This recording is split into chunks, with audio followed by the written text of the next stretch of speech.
Muy bien, buenas noches. Este es nuestro proyecto. Nuestro siguiente proyecto es un proyecto hermoso que se llama Libros y Noche y que consiste en una fusión de horizontes en donde los artistas, los pintores, tendrán la posibilidad de hacer un cruce entre literatura y pintura. Estos cruces no son nuevos.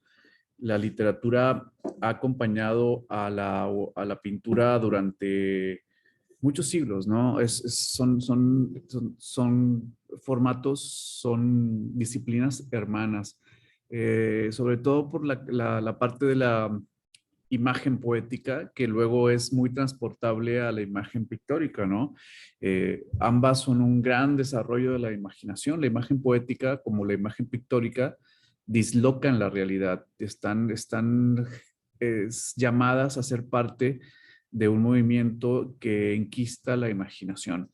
Entonces, lo que vamos a hacer esta sesión es darles algunas estrategias para que puedan trabajar su proyecto, para que puedan revisar sus propias ideas y para que puedan conectar con el autor, que eso es lo más importante, ¿no? Luego de conectar con el autor, ustedes tendrán la posibilidad también de generar un proyecto que, bueno, sea honesto, auténtico, audaz, imaginativo, ¿no? Entonces, bueno, vamos a ver algunas cosas que les van a ayudar seguramente para que su trabajo esté mejor colocado, ¿no?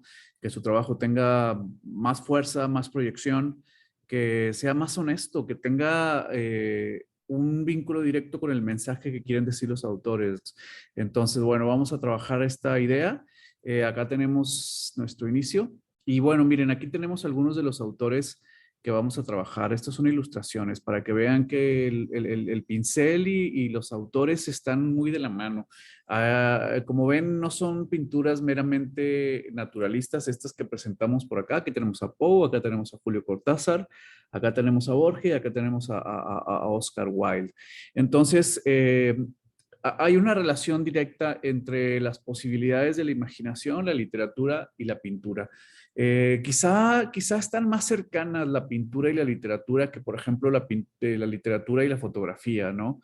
Están ahí como muy hermanadas. Los retratos de Poe, los retratos de Borges, son una posibilidad de decir lo mismo, pero decir lo otro. Entonces, lo que vamos a intentar en este proyecto es darle una rienda suelta a la imaginación, pero afianzadas en el conocimiento. Y eso yo me voy a encargar de darle algunas bases conceptuales para que puedan hacer un trabajo suficiente. Muy bien, la literatura y la pintura son hermanas, han estado siempre conviviendo. Esta es una pintura de un autor renacentista que es Mantella. Y fíjense, aquí hay un tema bien interesante. Está hablando del huerto de Getsemaní. Entonces, fíjense nada más cómo diseña su estrategia este pintor. Obviamente, es un mago de las proporciones, es un mago de las matemáticas este autor. Sus personajes a nivel composición están perfectamente bien colocados. Todo este huracán humano se concentra en la figura de Cristo, que está vestido de negro y de rojo, porque es cuando ya sabe que va a sufrir la pasión. Entonces, que la pasión, que el Getsemaní, que de Getsemaní sigue el Calvario mientras los discípulos duermen. Entonces, aquí hay cosas muy ricas que brevemente las explicaré. Bueno, es la conciencia contra la inconsciencia, es la maldad contra la santidad, es la turba, es los muchos contra el uno. Cuando ustedes no sepan cómo empezar a analizar una pintura, empiecen a contraponer, a buscar las contraposiciones, ¿no? Es lo terrenal y lo divino, es lo compasivo contra lo cruel. Hay muchas formas de entrar a una pintura cuando no se conocen directamente, no hay tanta información. Sí que podemos desarrollar esa mirada, pero fíjense lo que hace el autor, ¿no? El centro de su debate es la compasión. Él selecciona la palabra compasión y la integra a su narrativa. Entonces, esta es una pintura que tiene como centro de la imagen la compasión que tiene a Cristo por la humanidad. Entonces, a partir de aquí, instrumenta toda una narrativa. Pues, seguramente ustedes habrán leído esta parte de la Biblia en donde pues, se habla del Getsemaní, pero fíjense en una cosa, ¿no? Esto es muy naturalista. Él quiso hacer una escena tal y como la describen las escrituras, pero le aporta sus valores. Le aporta ciertos valores que no están presentes, como el tema del cuervo, como los ropajes, bueno, no se definen los ropajes en el pasaje, pero él los adapta de acuerdo a un carácter, ¿no? Para que los ropajes le dé un carácter, sobre todo a Cristo y sobre todo a los discípulos. Por acá debe estar Juan vestido de verde, por acá debe estar Pedro vestido de rojo, ¿ves? Entonces, aquí, ¿cómo pueden empezar a trabajar su obra? Definan una palabra del autor que les tocó y a partir de ahí, por ejemplo, si les tocó Rulfo, claro que es el desamparo, si les tocó José Saramago es el caos, si les tocó Sabines es la pasión, si les tocó Sherlock es la razón. Esto lo distinguiremos en las asesorías que tendremos personalmente. ¿Ok? Si les tocó, por ejemplo, García Lorca, pues es la despedida. Si les tocó, este, 1984 de Orwell, o pues es el control. Entonces, hay una palabra que va a ser la palabra clave y enigmática que no se la tienen que revelar al espectador, pero que sí les va a servir para tener la base, ¿no? Por ejemplo, el Bosco, no, perdón, el Greco, aquí está la palabra justicia, ¿no? Este es Cristo poniendo orden en el templo. Acuérdense que los cambistas eran súper abusados, abusaban de la población, les daban menos dinero había mucha gente que venía del extranjero al templo y tenían que usar solamente cierto tipo de moneda, los shekels, creo que se llamaban, y los cambistas abusaban de sus ventajas de tener el tipo de cambio de los shekels y hacían del templo, pues, el sitio de lo sagrado, pues hacían el sitio de lo profano, ¿no? Y de lo increíblemente, pues, en lugar de ser el culto a la santidad, como querían los judíos, era el culto al dinero, como es nuestra ciudad. Claro que sí, como que no. Entonces, aquí está el maravilloso Jesús, poniendo orden, ¿no? Que se representa la justicia y está en el centro de la imagen, en el centro de la composición, y aquí está toda la humanidad. ¿Qué dicotomías vemos aquí presentes? Bueno, pues la justicia contra la injusticia, la carnalidad contra la santidad, el cielo contra la tierra, lo profano contra lo divino, lo inocente contra lo corrupto, lo anciano contra lo puro. Entonces aquí está, aquí hay, y entonces cuando ustedes empiezan a ver así los cuadros, hay una revolución. Busquen las dicotomías inherentes en cada obra que les haya tocado, en cada trabajo que estén leyendo, hay dicotomías también a la literatura y ahí su obra va a empezar a crecer. Bueno, este es el Bosco. El Bosco también, aunque pinta, intenta pintar de una manera naturalista porque así se narra esta escena, él le aporta su carácter, le aporta su estilo. Entonces, no se trata de que usted, por dibujar una escena de un cuento o de una novela, renuncie a su estilo. Se trata más bien de que implique su estilo, ¿no? Como ven, la literatura y la pintura han estado siempre en un romance eterno, ¿no? Aquí tenemos al Minotauro de Tebas, que es parte de la mitología griega. Aquí tenemos el descendimiento de la cruz de Peter Paul Rubens, que es barroco, y aquí tenemos, bueno, la piedad humana, ¿no? Haciendo esta parte, pero esta parte primero fue literatura. Como les digo, la imagen poética, en este caso mística, se convierte perfectamente en pintura. Y luego acá tenemos a Dante Alighieri, que tiene una cara de sufrimiento, el pobre, pero bueno, acá está la Divina Comedia y el pecado original. Y luego hasta Moby Dick de Herman Melville. Una cosa tremenda, ¿no? Entonces, bueno, al naturalismo propio que le exige una narrativa siempre tiene que implicar su estilo, ¿no?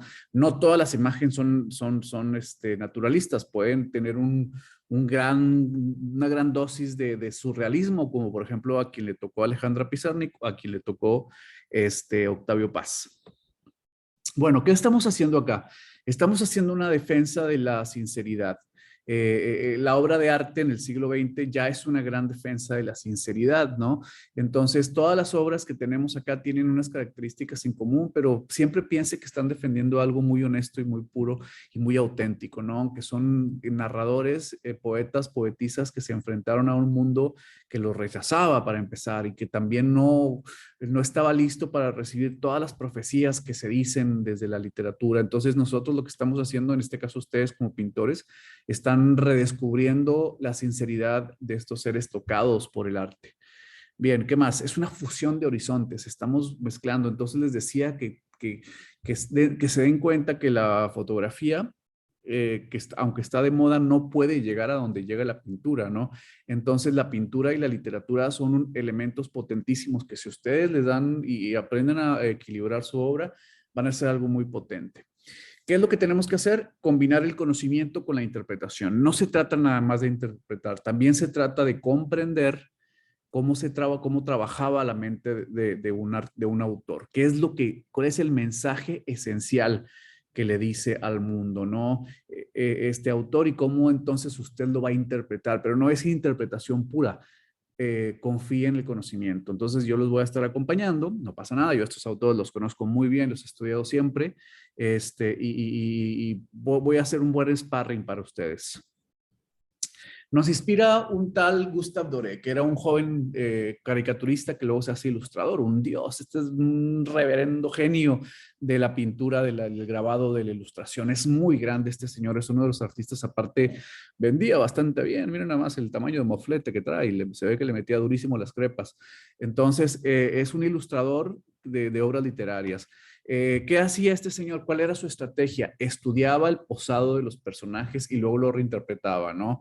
Entendía que había una documentación que tenía que hacer, era muy investigador, entonces no confíe demasiado en la inspiración, confíe primero en el conocimiento y luego ya con el conocimiento que usted atrape el conocimiento, que lea 2 o 3 cuentos del mismo autor, que investigue un poco en su vida, que lea y relea el cuento, que lo escuche, que lo escuche, que anote las frases que más crea que determinan la esencia de lo que está diciendo el autor. Ahí va a hacerse le va a abrir una ventana para que el autor entre a su mente, y una vez que el autor entre a su mente, entonces ya es trabajo de la imaginación, pero no sea primero imaginación, que la imaginación esté cimentada en el conocimiento, y eso así ya nos quitamos todo lo mamador y nos convertimos en gente seria que está haciendo un trabajo poderoso. Vean cómo trabaja Doré, como él le gustaba mucho la Divina Comedia, entonces el centro del infierno de Dante es la angustia. Vean cómo toda la composición y la proporción y la captura del personaje está cimentada en la angustia. Y la angustia es la que determina el tono de la escena y la posición la pose del protagonista. Entonces, vean cómo hay una palabra que va guiando a todo lo demás y es la que genera el presupuesto estético, ¿no? También pintaba pues las calles de Londres y su gran trabajo es el Quijote que les enseñé al principio. Bueno, muy bien. No les voy a quitar mucho tiempo porque a mí me gustan las cosas concretas como ustedes y me gustan las cosas certeras y al corazón. Entonces, ¿cuál es el común denominador conceptual de los artistas que elegimos? El desamparo, el desfondamiento. Por eso hay algunos autores que ahora voy a mencionar que nos van a ayudar a dilucidar cuál es el presupuesto conceptual, ¿no? La idea la tiene Nietzsche, como siempre. Aquí hay una ilustración hermosísima de Nietzsche, ¿no? Que es uno de los grandes héroes del pensamiento contemporáneo occidental. El desfondamiento. Acá estamos buscando al desfondamiento. Todos tienen desfondamiento, desde Oscar Wilde hasta Albert Camus, hasta Rosario Castellanos. Todos hablan del desfondamiento del humano, pero ojo, no es tan pesimista. Se desfonda el humano, desaparecen los dioses, se abre un hueco en la realidad, pero también ahí hay una forma de reinventar los valores, ¿no? Entonces, el siglo XX literariamente es muy especial porque habla del desfondamiento del humano, de cómo se partió o cómo se asesinaron todas las certidumbres. Entonces, todos los personajes que estamos tratando, Kafka, Poe, incluso Adolfo Bioy Casares, las distopias, hablan de este desfondamiento del humano, cómo no hay certidumbres, y ahí es a donde queremos llegar. La literatura que elegí para ustedes, es el mundo sin certidumbres, sin seguridades, y eso lo hace muy rico. Perdón, es aquí, me estoy tomando algo. Bien, entonces, ¿de qué se trata? Que todo lo que estamos trabajando son fuerzas vivas que atacan la existencia, ¿no? No son miradas históricas, son miradas activas. Es la lucha del ser humano contra la incertidumbre. Cuando lean, pues, si tienen oportunidad de cruzar sus ideas, lean lo que dice Rulfo, lean el cuento de Kafka, lean el cuento de Poe, lean alguna vez el ensayo sobre la ceguera de José Saramago. ¿Qué pasa? Pues que ponen a jugar fuerzas muy poderosas en el fin de una civilización carente de sentido, y eso es muy interesante. Eso es conceptualmente lo que estamos haciendo. Afortunadamente estamos grabando esto para que usted lo pueda revisar cuantas veces sea necesario y vaya haciendo su estrategia pictórica, porque esto de ser artista no significa nada más tomar clases de técnica. Tenemos que investigar en la potencia de las fuerzas vivas que habitan en la existencia. Por ejemplo, si habláramos de Borges, que ya tuvimos la asesoría con el autor que va a hacer a Borges, habla Borges de el desbordamiento, ¿no? Que es inminente, que viene un desbordamiento. Entonces los personajes de Borges, por ejemplo, en medio de ese desbordamiento, algunos resisten. Y esa potencia que se viene encima como una idea es algo muy poderoso que se enquista sobre el individuo y lo devasta, lo disgrega, lo disuelve, pero en esa disolvencia queda algo vivo, ¿no?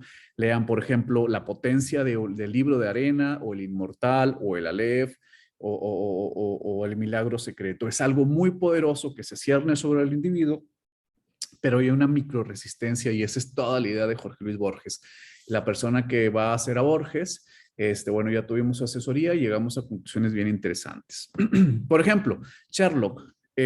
Quien va a hacer a Sherlock se va a dar cuenta que también hay un principio de horror que amenaza a toda la sociedad y este principio de horror sí hay un combate, ¿no? El principio de horror se combate con la razón, que Sherlock, aunque le gusta el opio y aunque es asexual, su forma de combatir el horror es a través de los sentidos y la razón. Es un gran investigador, es un detective y la razón es el principal juego que tiene para contener el horror, ¿no? Entonces Sherlock es un optimista.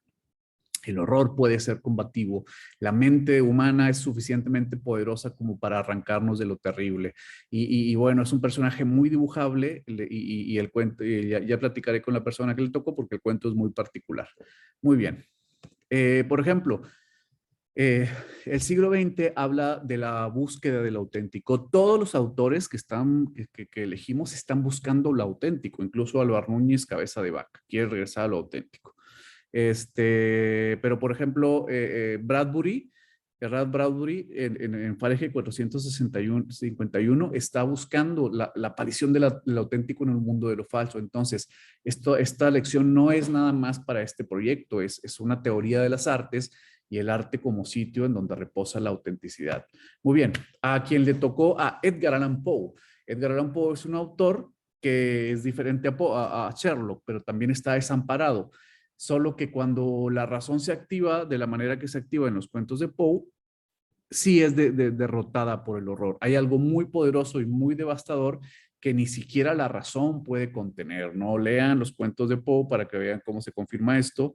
La muerte, la máscara roja, ahora se me va el título porque tengo 40,000 títulos en la cabeza, pero la maldición de la muerte roja, creo que se llama el cuento, ya me corregirá la persona que lo está pintando, habla de esto, ¿no? Pero también la caída de la casa Usher, Corazón delator, el extraño caso de Mr. Valdemar.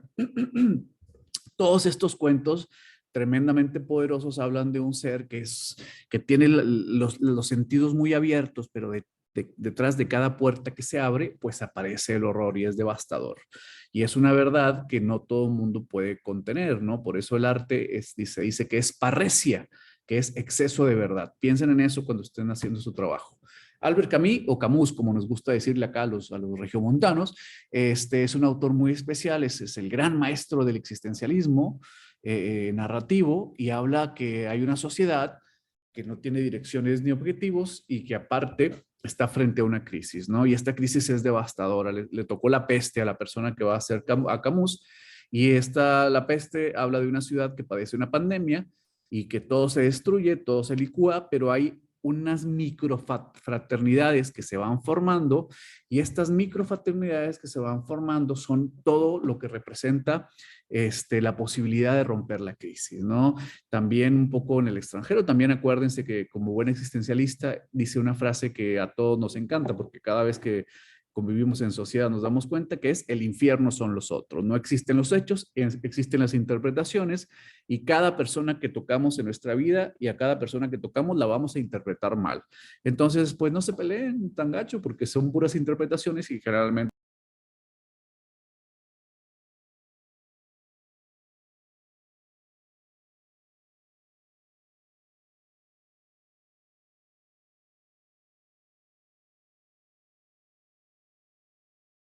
Entonces, ¿en qué nos quedamos? Eso es lo que hace Camus.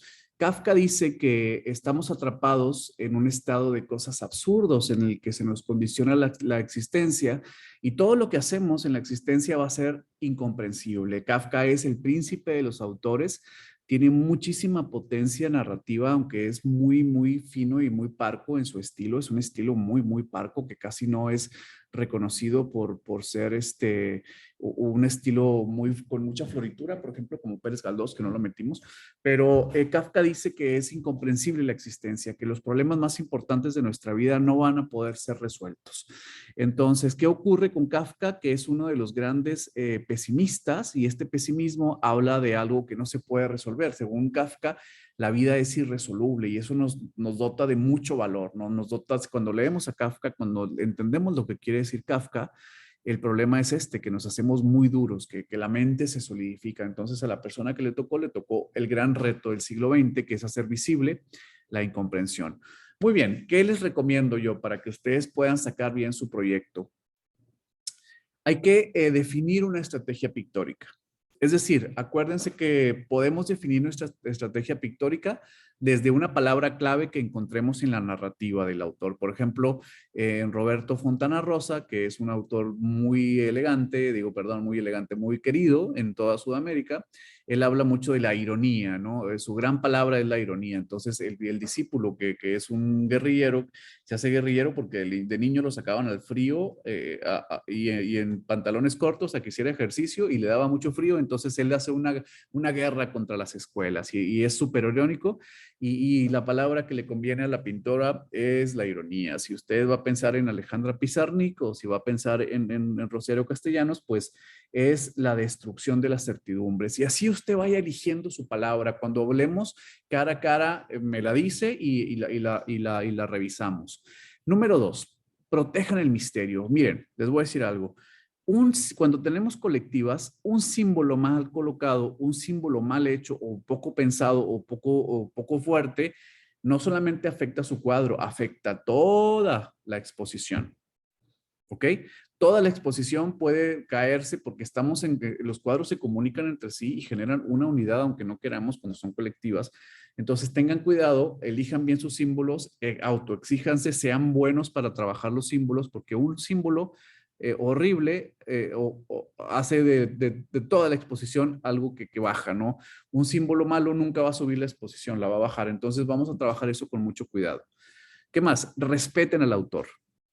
El autor tiene algo que decir y nosotros lo elegimos para trabajar nuestro proyecto. Entonces, respetar al autor es fundamental para que podamos tener una capacidad de narrar junto con él. Claro, le vamos a implicar nuestro estilo, nuestras ideas, nuestra interpretación con conocimiento, pero sí hay que conocerlo y para eso yo los voy a ayudar a revisar bien la obra de los que nos tocaron. ¿Y qué más? Crean en la dignidad de la pintura. Sí, la pintura, mientras exista un instante bien colocado, la pintura no puede morir, pero la pintura, claro, tuvo una época muy gloriosa y luego ha sido como, se cree que ha sido como muy, tiene muchos competidores con la imagen en movimiento y con la fotografía, pero hay cosas que la fotografía nunca va a poder hacer, que la pintura sí puede hacer. Por ejemplo, en los poemas de Octavio Paz, ¿cómo demonios se va a encontrar un fotógrafo una yegua de ámbar? Y el pintor sí puede desplegarse hacia allá. O en el poema de Sabines, que dice que tiene serpientes en lugar de brazos y en la oscuridad abren los ojos y les cae en ellos el espanto. Es muy difícil que el cine o la fotografía puedan retratar ese espanto en los ojos. Y la pintura sí, porque la pintura es el sitio de la imaginación, en donde no nos permite que caigamos en lugares comunes, ¿no? O el poema 20, ¿cómo demonios se retrata el verso que cae al alma como al pasto el rocío? ¿No? Entonces, o en Lubina, que decía Juan Rulfo, ¿no? Este, me sonaba a nombre de cielo. ¿Cómo demonios una fotografía va a hacer que un nombre suene a cielo? Entonces, confíen en las capacidades emotivas y emocionales y pictóricas que tienen y logren desarrollar una narrativa que impacte la mirada del espectador, sean audaces, sean valientes y tengan conocimiento, entonces su obra va a crecer. No, esta es una obra, por ejemplo, de Juan de Valdés Leal, y fíjense cómo la literatura está en el centro de la imagen y habla sobre este mundo donde la vida no vale nada y donde tenemos que buscar la fe y la santidad, que es el barroco español. Y aquí está los libros y la noche, ¿no? Significando en algo muy poderoso para la humanidad, que es la relación que tenemos con el arte clarificándonos un panorama espiritual. Entonces, para que vean que las relaciones entre pintura y literatura siempre han sido muy fluidas y nosotros lo que estamos haciendo es actualizando. ¿Qué ocurre aquí? Que tenemos una posibilidad muy poderosa de hacer algo muy único, pero tenemos que entrar por las estrategias correctas. ¿Qué les recomiendo? Que elija un pasaje, que elija una frase, que elija un personaje, que los desarrolle, que implique su talento, que implique su imaginación, que implique su potencia narrativa, pero sobre todo que tenga esa capacidad de argumentar pictóricamente lo que le ofrece eh, un poema, ¿no? Los poemas que hemos trabajado, los poemas que hemos ofrecido, los libros, tienen este común denominador, que es el desfondamiento de lo humano. Entonces, no tenga miedo, que su autor sea un poco pesimista. Es el siglo XX, es el siglo de las bombas, es el siglo de las guerras, es del siglo de la destrucción masiva. Van a haber cosas que no van a ser del todo decorativas, que no van a ser del todo como con bonanza o con felicidad. Son cosas destructivas, son cosas desgarradoras porque hemos atravesado un periodo de la historia horrible y vamos para otro. Entonces, no tenga miedo de sonar dramático. Así es el siglo XX. También cuide mucho sus símbolos. Piense que un símbolo mal colocado arruina toda la exposición. Perdón que les diga y a lo mejor se les mete presión, pero si no pueden con la presión, entonces tampoco pueden con la obra de arte. Autoexíjanse, crezcan, denle la oportunidad a su trabajo que se refine, que se haga elegante. Yo con mucho gusto voy a estar trabajando de cerca con cada uno de ustedes. Obviamente yo no soy tan invasivo como para determinar sus símbolos, pero sí cuando vea algo que no va, tengo que decirlo, ¿no? Porque todos queremos hacer algo excelente. Esto no es tan social como lo de Héroes, esto tiene otros entramados estéticos. Entonces, bueno, ¿qué más? Confíen en su autor. Está Mario Benedetti, está Álvaro Núñez Cabeza de Vaca, está la gran autora Elena Poniatowska. Entonces tenemos, como dice Isaac Newton, estamos sobre hombros de gigantes. Vamos a aprovechar esto, vamos a generar una potencia artística y sobre todo es muy importante que crean en la dignidad de la pintura. Si no creen en la dignidad de la pintura, no tendrían que estar aquí.